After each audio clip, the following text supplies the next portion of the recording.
నాకు 2 ప్రశ్నలకి సమాధానం కావాలా. వైఎస్ జగన్మోహన్ రెడ్డి ఇప్పుడు ప్రతిపక్ష నాయకుడిగా ఉన్నాడు. ఏంటంటే ఈ మధ్యన ఒక ఇష్యూ నడిచింది. శాంతి గారు అని ఒక ఆవిడ వచ్చారు. ఆయన హస్బెండ్ పేరు మదన్ మోహన్ గారు. తర్వాత మన విజయసాయి రెడ్డి, రంగంలోకి వెళ్తే సుభాష్ రెడ్డి, నలుగురి మధ్యన ఒక స్టోరీ నడుస్తూ ఉంది. నేనేమంటున్నా అంటే విజయసాయి రెడ్డి DNA టెస్ట్కి వెళ్తాడా లేదా, వైఎస్ జగన్మోహన్ రెడ్డి అసెంబ్లీకి వస్తాడా రాడా? నాకు 2 క్వశ్చన్లు జగన్మోహన్ రెడ్డి ప్రభుత్వాన్ని నేను హెచ్చరిస్తున్నా.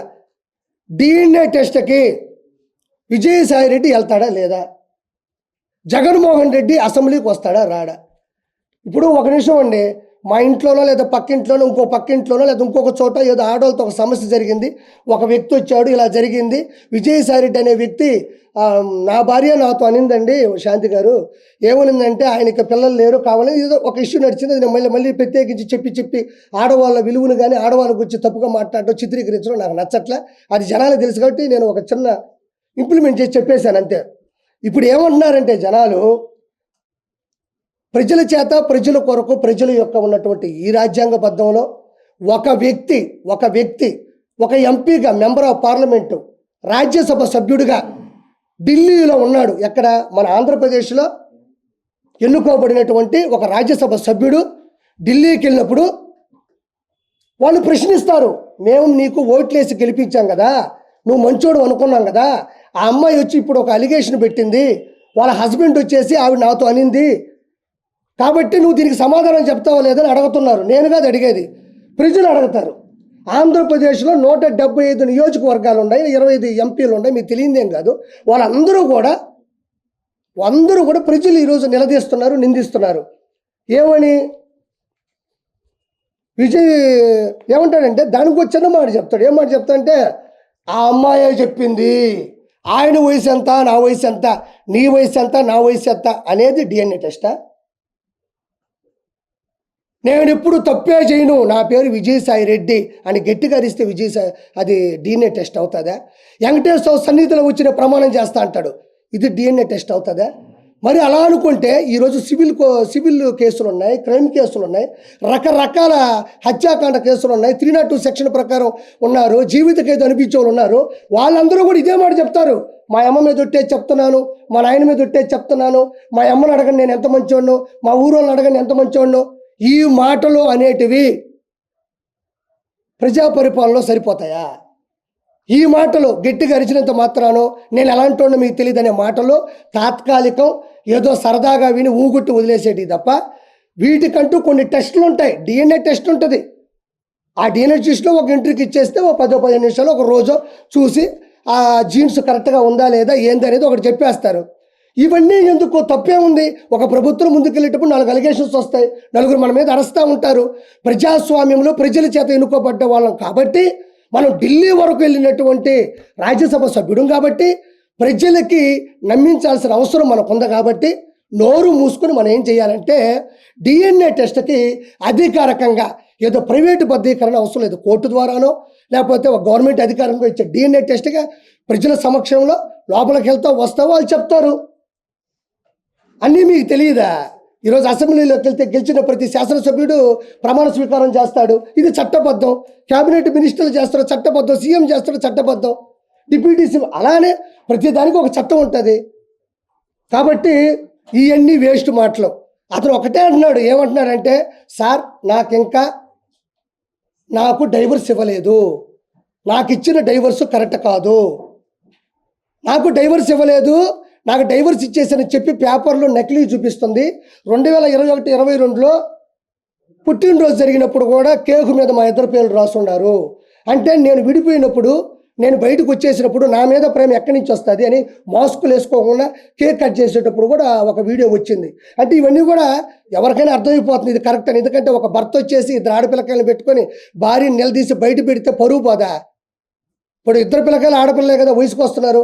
కాబట్టి ఖచ్చితంగా విజయసాయి రెడ్డి అనే వ్యక్తి 100% ఆల్రెడీ నిందితుడు.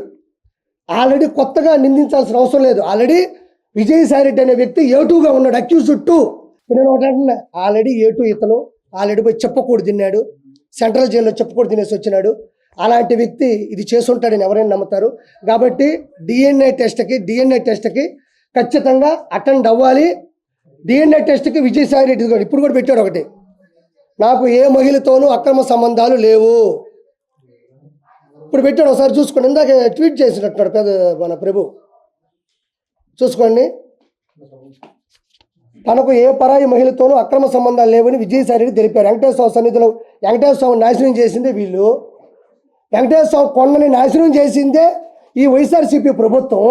మళ్ళీ వెంకటేశ్వర సన్నిధికి వెళ్తాడంట. వెంకటేశ్వర స్వామిని భయపెట్టిందే వీళ్ళు, వెంకటేశ్వర కొండని కూల్చిందే వీళ్ళు మళ్ళీ వెంకటేశ్వర సన్నిధికి వెళ్తారంట. ఎందుకంటే ఎగిస్తంటే 11 వచ్చినాయి, ఈసారి కానీ పోయినాడంటే మళ్ళీ ఎగిస్తాడు. తర్వాత వచ్చి అమ్మాయి నాకు కూతురుతో సమానం అన్నాడు. ఇవన్నీ వేస్ట్ మాటలు. నేను కూడా చెప్తా, మాటలు చెప్తే అవో, పనులు కావాలా. ఎవరో ఒక ఇంట్లో జరుగుంటే వాళ్ళు పడతారు, కోర్టుకు వెళ్తారు, ప్రపంచానికి తెలిసేది కాదు. ఈయన రాజ్యాంగబద్ధంగా ఇప్పుడు చేయాలా. ఇంకోటి, విజయసాయి రెడ్డి ఇంత పెద్ద పొరపాటు చేసి ఇంత పెద్ద అలిగేషన్ జరుగుతుంటే, వైఎస్ఆర్సీపీకి ఇంత పెద్ద డ్యామేజ్ జరుగుతుంటే జగన్మోహన్ రెడ్డి ఆడున్నాడు. జగన్మోహన్ రెడ్డి దీని గురించి ఎందుకు మాట్లాడటం లేదు? ప్రెస్ గురించి అంత రేపో గీయని మాట్లాడుతూ ఉంటే, ఏమండి అది పెద్ద తప్పు అండి, మీరు తప్పు చేశారు, ప్రెస్ వాళ్ళకి క్షమాపణ చెప్పాలని కూడా ఏ మాట అతను అనలేదు. అంటే ఆ ఉన్మాది ఇంకా మారలేదు. ఇంకోటి కూడా నేను చాలా గట్టిగా చెప్తున్నా, విజయసాయి రెడ్డి ఖచ్చితంగా ప్రెస్కి కంపల్సరీ క్షమాపణ చెప్పి తీరాలా. దీని మీద ప్రెస్ వాళ్ళు కానీ మీరు మీ యూనిటీ కూడా చాలా గట్టిగా ఉంటుంది. పిఆర్ వాళ్ళ సమక్షంలో కానీ మీరు చేసే పద్ధతి కానీ మీరు నిలదీస్తారు. అదే మీకే సమస్య వచ్చినప్పుడు మీరు చెబుతూ కొట్టినంత సమాధానం ఇవ్వకపోతే ఇది ప్రతి ఒక్కరికి ప్రెస్ అనేది చులకనయ్యే అవకాశం 100% ఉంది.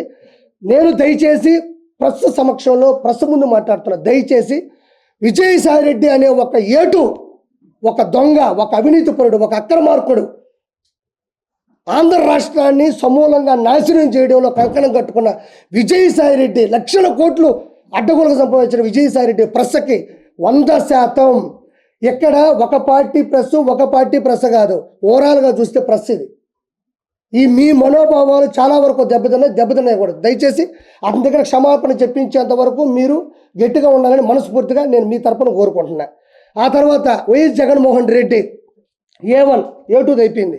A1 ఈరోజు వినుకొండ అనే ఒక ఊర్లో ఒక రషీద్ అనే అబ్బాయిని, జిలా అనే అబ్బాయి నడి రోడ్డు మీద చంపేసిన తర్వాత వెంటనే మన గురువు గారు మంచి కాన్వా వేసుకొని జబర్దస్త్గా గబగబా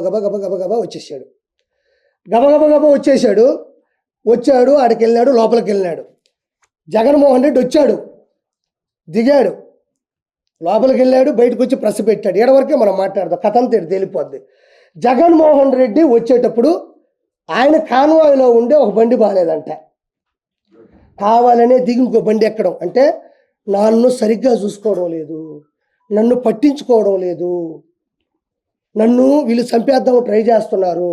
అదే బండి చంద్రబాబు నాయుడు గారు 2014 నుంచి 2019 ఉన్న, 19 నుంచి 24 ఉన్న, ప్రతిపక్ష హోదాలో ఉన్న అందరూ వాడినట్టు బుల్లెట్ ప్రూఫ్ కారే అది.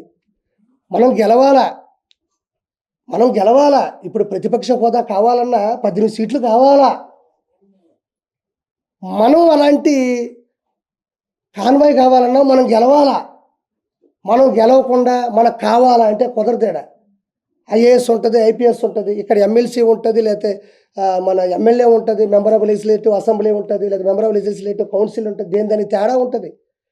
మనం గెలవడంలోనూ, ప్రజల చేత ఎన్నుకోబోవడంలోనూ, మన మెజారిటీ వల్ల మనకు వచ్చేటువంటి స్థాయి ఉంటుంది తప్ప, మనం గబగబా దిగేసి ప్రాంక్ వీడియోస్ చేస్తారు చూడు, గబగబా ఈ బండి దిగి ఆ బండి ఎక్కినంత మాత్రాన జగన్మోహన్ రెడ్డి చెప్తున్నా, నీకు ఎవడు కొత్త బండి ఎవడు, ప్రభుత్వం ఏదైతే నియమిస్తుందో ఆ బండే ఇస్తారు నీకు. ఒకటో పాయింట్, దాన్ని జనాల ముందు ఫోకస్ చేయడం.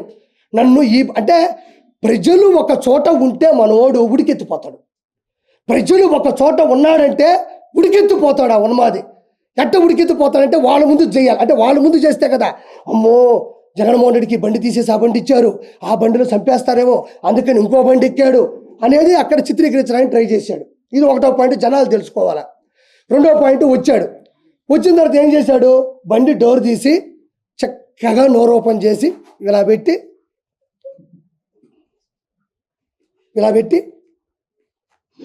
అన్నాడు. నిజంగా అన్నాడా లేదా? అన్నాడు, 100% అన్నాడు.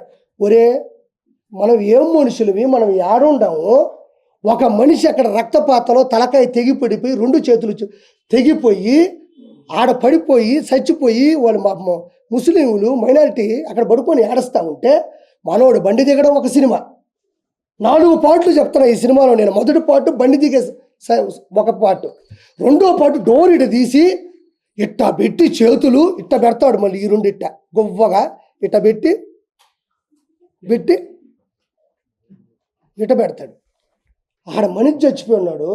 ఎవరన్నా అడ్డొచ్చినప్పుడు నువ్వు ప్రజాస్వామ్యంలో ఒకసారి సీఎం అయినోడు, చీఫ్ మినిస్టర్ ఆఫ్ ఆంధ్రప్రదేశ్ అయినోడివి, 5 సంవత్సరాలు పరిపాలించినోడివి, అక్కడ అంత పెద్ద విపత్తు జరిగినప్పుడు వాళ్ళ అమ్మ నాయన అక్కడ కూర్చొని ఏడుస్తుంటే నిజంగా నువ్వు మనిషి అయి ఉంటే, నిజంగా జగన్మోహన్ రెడ్డి నిజంగా మనిషి అయి ఉంటే ఫస్ట్ నువ్వే కదా డోర్ తీసింది.